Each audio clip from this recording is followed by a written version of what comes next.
The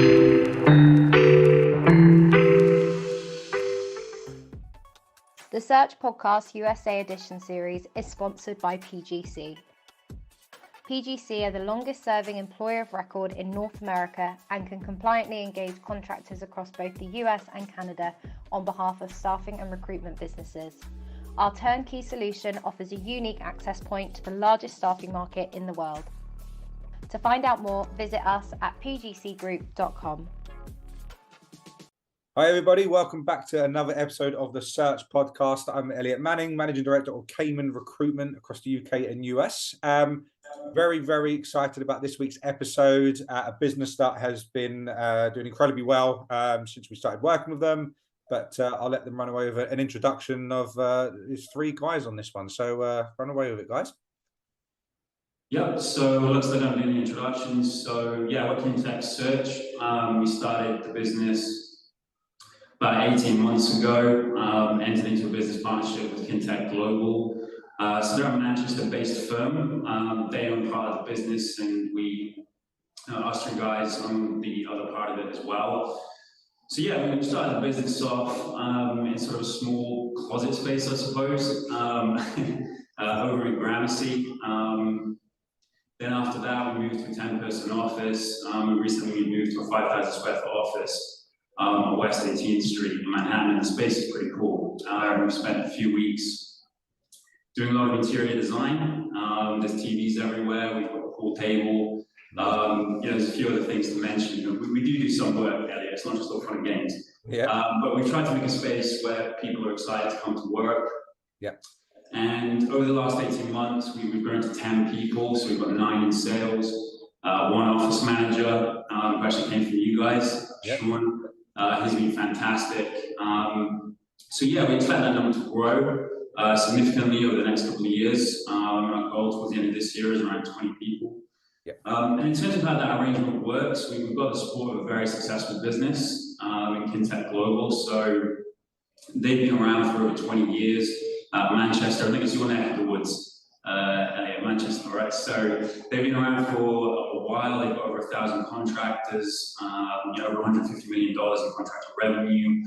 They've opened offices throughout the world. So they're a very successful business. So it works really well for us because it combines their know-how of scaling a business with our knowledge of the US market. So it's been a very good combo so far. So the three of us, we've got about 10 years of experience, all of which are in the energy, engineering, and infrastructure sectors. Those are the markets we do here. Fantastic. Have you guys always been located in New York? Have you guys always had that focus in recruitment in that location? Well, I've sort of worked all over the world. So I started off in the UK, worked in Asia for a while, then came over to New York with Sean and Mike. I think the simple and easiest answer, honestly, is that we're from New York, lived in New York. It made the most sense, I guess, Stockholm's razor. But I know New York City is the dream. We are positioned in a strategically very well. But I was born and raised in the Bronx. Sean's lived in New York for I don't even know how long. 15 years. Gareth feels like a lifetime. Gareth was a roommate of mine, so I mean, it was pretty hard for us to look at locations outside of the city. So yeah, everything is according to plan. Good stuff. So, and do you guys operate across the United States rather than, are you located on the East Coast across your clients and candidates? How open is that, the market, to what you do? Yeah, it depends on the divisions. So we've got 3 business divisions: construction, renewable energy, and power and utilities.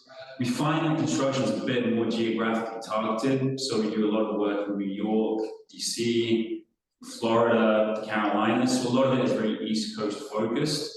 Yeah. But then renewable energy is very much based around where the project's being built. So there's quite a bit of offshore wind work that we do. Solar projects are obviously a bit more spread throughout the country with some of the major EPCs that we work with. But Mike will probably tell a bit more about power and utilities. That's a bit more spread out throughout the country. So if you want to a lot of the work in the power and energy infrastructure space has been interesting pre and post pandemic. We were fortunate enough to be able to cover all of North America and support clients that are involved in the energy transition ecosystem. We work with local utilities, public power providers, We work with developers, large manufacturing entities and firms, advisory and consulting companies as well, that have offices across the U.S., major U.S. cities, that are still, even after the pandemic, working and allowing remote or a hybrid schedule. Yeah. So for us, we've been fortunate that we've been able to have partnerships with small, medium, and large Fortune 100, 500 entities that are still looking to hire remotely or at a hybrid schedule. So to answer your question, my back end, we work and support clients all across the U.S. We've noticed that the demand, honestly, I think if you look at the data, it's pretty evenly split between the East, West Coast, and the Midwest. Perfect. On the South as well. On the South, obviously, the power and utility market's big there. But Mike hit the nail on the head with the remote option. We've seen clients specifically able to hire from anywhere, which has opened up a lot of different markets and a lot of different avenues for us to kind of generate new business. I mean, look, you guys are in a market that I keep telling everybody is just absolutely, crazy at the moment in a good way. It's a booming market. It's the place to be. How are you finding, or if not, any challenges against, expat businesses going over to the States or even US-based businesses operating in your marketplace? Are you finding it, as a saturated space or you're kind of in a position where you're not coming up against any real competition? Yeah, I think that it's more saturated than it used to be, but I don't think it's at the level of, say, the UK market at the moment. Obviously, I'd like to sort of get Sean and Mike's input, but certainly from my mind. I think, look, you're in recruitment, right? And you're in markets that are generating billions of dollars, so there's always going to be competition, but I think the way that we've kind of got a grasp on the market and been really successful is just sticking to our fundamentals, right? So quality candidates, understanding the clients, understanding what our clients are looking for, and really just adding value to them on an everyday basis. It's always going to be competitive, but if you can give good customer service, understand what your clients are looking for, and really deliver that consistently, you can be, very successful in this market, and that's what we've done since day one. Yeah, I couldn't agree more with Sean. The market is competitive. It would be silly to say otherwise. What we've been able to do and what we've stuck to is been able to deliver effective and efficient search solutions for any of our clients, regardless of the role. I don't think we've been in a position where we've bitten off more than we could chew. As we grow, scalability and how we're able to continue to deliver and meet our clients' demand will vary. Yeah. But it will never be stunted by not being able to deliver, like Sean said, quality candidates that are active or passively looking for the right opportunities. Yeah. What I was going to add to that, Elliot, is what I think we all find is, regardless of the market, every candidate has multiple opportunities. And so I think one of the things we've had to do a lot of work on here is making sure that all the consultants, their process control is very, very tight.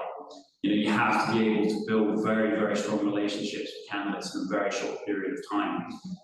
If they're good, I think it's well documented in several industries that there's a real talent shortage at the moment in some key industries. And one of the best ways to make sure that you're, as Sean said there, getting good relationships with clients is you've got to bring them good candidates, but you've got to know how to build relationships with those candidates, how to get those candidates to trust you, get on Zoom calls, go out and meet them, take them for lunch, to really sort of go that extra yard so that when it comes to decision time, they're going to move ahead with the opportunity that you have for them. So there's a lot of competition, in my opinion, mainly because candidates have a lot of different options, and then that can be tough. Brilliant. I mean, this was going on to another question I had, more so for yourself. I mean, what's the difference of working in the US market, if any, against working in recruitment in the UK, for example? What's the differences that you've come up against? I mean, I think a majority of it is what you've just said anyway, because you get a lot of that interaction in the UK regardless. So is that one of the big things? Yeah, I mean, it's been a long time since I worked in the UK. It's probably been about 10 years. But in terms of from what I know, I think a lot of people look at the US market and they see the big fees, and they see, we can do $40,000 fees, $50,000 fees quite quickly, and you can. as opposed to the UK market where perhaps it's maybe 10,000, 15,000 for equivalent industries and equivalent roles. But I think what people don't realize is how expensive it is to set up a business, particularly in New York.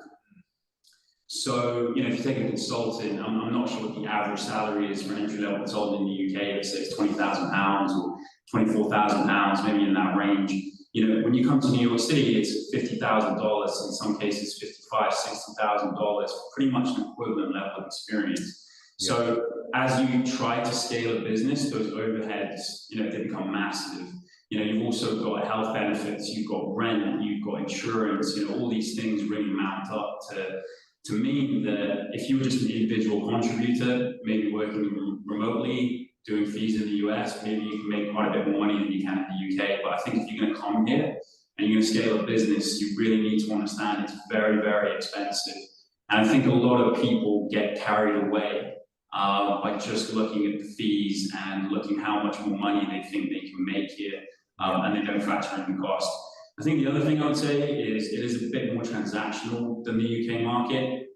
Obviously that's variable depending on your industry, but in the construction sector, you can find a job, you can send a candidate, you can have an offer within a couple of days. It does move very, very quickly.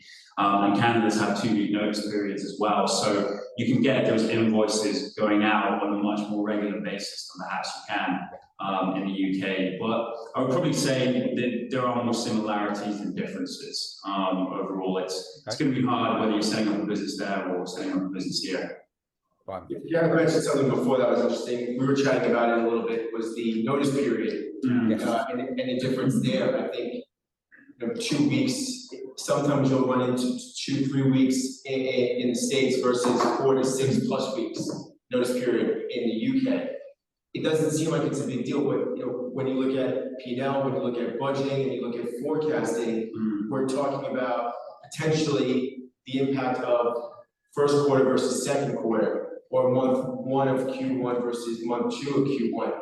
And if you don't have a, let's say, rolling book of contractors, you have overhead to hit, impacting your forecasting and budgeting is definitely something to take note of, and there is a difference from that perspective in how the markets differ. Absolutely. The Search podcast is sponsored by Recruit CRM. Recruit CRM is a cloud-based recruitment software that will take your agency to the very next level. With easy-to-use features and outstanding customer support, managing clients and candidates has never been easier. Say goodbye to the hassle and hello to a streamlined process. Sign up for the 0 commitment free trial or book a free demo at recruitcrm.io today. Absolutely. What are the challenges you guys have come up against? New business in New York, you've all come from extremely reputable backgrounds in the industry. Did setting up a recruitment company face its challenges? Obviously, you've definitely overcome them to where you are now by the sounds of it. But what do you think, other business owners in New York in recruitment might need to look out for if you want to share any of those tips to them?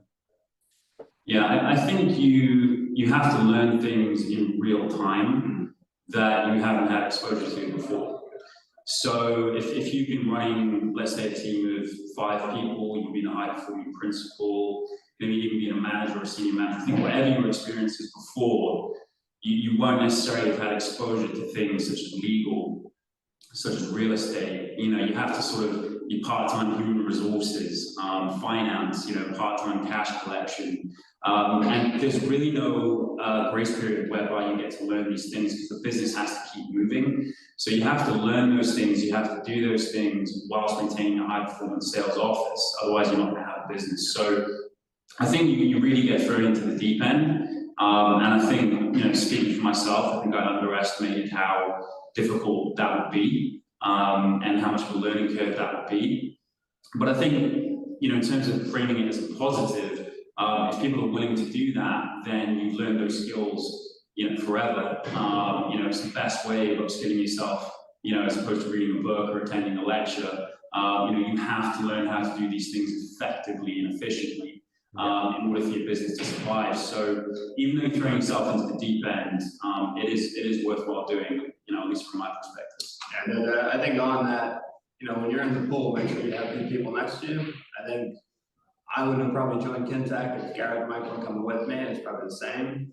So I think you have to align yourself with people you trust, people you know that kind of fill in your gaps, and people that you know are committed to being in this long term, because it's not a short-term project. You know, the first 6 months, 12, can be a lot of ups and downs, but you surround yourself with the right people who are committed to going forward with you, you can go far. Yeah, time moves really fast, like Sean said, and it's difficult to be patient, stay patient. And we can forecast and we can run your 3, 4, 5-year business plans. It's been interesting to be able to try to remind yourself to slow things down a little bit, stay patient, and I think most importantly, when there is success, whether it's short, medium, or long term, you do celebrate it. You celebrate not only with the 3 people that are in this room, but with everyone that's in the business. Our success is just as much as their success and vice versa. So a lot of emotion, a lot of sentiment. Yes, there's potential for, lots of money. We build relationships with clients and candidates, which are fantastic. But I think for the sake of, overall sanity, making sure that you just remind yourself of the fortunate situation that you're in, and remind yourself to stay positive and have that perspective. The journey isn't as rugged and long and winded as it might seem, or as it is, because this isn't easy stuff. But yeah, it makes getting up in the morning a lot easier. Yeah, I mean, look, what you've just said is fantastic advice, and I vouch for a lot of that. Include myself, and look, no, thank you very much for sharing those insights, guys. What's the plans for the business at the moment? Where are you guys going? I know you mentioned that you're looking to get to a certain amount of heads, 20 heads, this year. What else are you looking to attack? Are you going to look at even open other offices? Are you quite content where you are? I don't think as a business we'll ever be content, or as individuals we'll ever be content. It's not the type of room that we run. I think, look, first of all, you always have to remember the clients who got you here. So first and foremost, remember to take care of them, continue to give them a great service. But I think as we continue to expand our footprint in renewables, power utilities, construction, and stick to the fundamental markets that got into this position we are now. Yeah, we want to grow, obviously, but equally as important as our growth in the headcount of 25 by the end of the year, retention is also very, very important. We want to retain our staff. We want our staff to be successful, to do well. Some of them want to get promoted and take on more responsibilities, and we want to be able to support them on that journey. Others want to make boatloads of cash and enjoy New York City for what it is. Completely fine. Our goal is to improve our staff members, retain our staff members while we look to hit our headcount. We definitely want to open up offices in the Midwest. We might be joining you in Austin, so I don't know if you have any ideas, or a broker out there to help us out. That'd be fantastic. On the West Coast, definitely keen, whether it's California, Utah, Arizona, Denver. The plan will be to open up offices in different time zones, 100%, and get to that magic number of 100+ staff. Whether it's in the next 2-3 years, those are the growth plans. Fantastic. Do you guys? I mean, look, a lot of recruiters are going to be listening in on this. What do you want to see from people joining the business? What kind? Do you have a specific culture that you've created there, or who's the caliber of candidate that you like to approach? Yeah, we want people that have a need to do well, and I know that sounds very, very vague, but sort of in my years working in the industry, it tends to make good recruiters. People that have a tangible reason to succeed. Sometimes that manifests with a chip on the shoulder, trying to want to prove someone wrong. Or it could just be that, as Sean said, they just want to go out in New York City and have a good time. But we want people who naturally have drive. I think everyone who's been in this industry for longer than a year knows that if you're going to do well, you can't do 9 to 5. It just doesn't work. And I think there's a real difference between people that you have to push to do that and people that do it of their own accord, because they can understand that hours put in lead to results. So we want people that are self-motivated. I think that's the first thing. We want people that are collaborative as well. One of the things that we've done as a business is we try as best as we can, as always possible, but to encourage collaboration, to get people to share what they know. I think one of the things that holds back a lot of recruitment companies is you get high performers who will sort of go into their box and just keep the information that they have to themselves. And we want a culture where if people happen to have competence as something that they share it, you know, that they'll run a training session, that they'll help out the person next to them. And we want people that, you know, in a nutshell, are not necessarily going to focus on themselves as opposed to the success of the office. Now, I know some people might say that's wishful thinking, but we try and embody that. You know, we've created, for example, a commission scheme where there's no threshold. You know, where we say to staff that, you know, as opposed to being business owners that sort of reap every inch of profit out of the business, we want you guys to do well. We want you guys to make a lot of money. And, you know, hopefully we can attract some people that if they work hard can reap those results. So, you know, it's not an easy thing to find, but we've managed to find a few good people, a couple from you so far. So I don't know if you guys have anything to add. Just a couple, two big things, individuals that are curious and infectiously optimistic, I would say. The latter would be preferred. The impact that has, I think it overlaps into a lot of the points that Gareth said. And those would be my two key areas, two characteristics or attributes. Yeah, I'd say for me, I mean, look, resilient. I think, you know, look, recruitment's a boxing match. It hits you in the face a lot. So you need people, especially during the first 6 to 12 months, can take a punch and keep going. I think a lot of my success, and this is Mike Garrett's, it's look, early on it's tough. Finding candidates, getting rejected, but if you can stay the course, you can be very successful, make a lot of money, and have a great time. And then, you know, visionary. You know, we all started this with the vision of making it something bigger than it is, and I want people who want to join this company and not just be a recruiter, but be a manager, you know, run a department and things like that. So those are the things that I look for people who want to come and join this company. Yeah. Brilliant. I mean, look, ultimately, guys, it's been a pleasure with, you know, working with you. I do generally believe you've got a fantastic business. For those people listening in that are looking for opportunities, and trust me, we'd love to have placed more people with you. And, you know, I'm hoping that we can, because every time we show someone, you know, what you guys are all about, what you've done, what you've achieved and where you're going, they all want to get involved. So anyone listening in, if they have any questions, reach out to the guys. There's a lot of opportunity there this year. And, you know, there's a strong business model for you guys to jump into and get involved and work with some extremely high performers. Look, you know, it's been a pleasure speaking with you.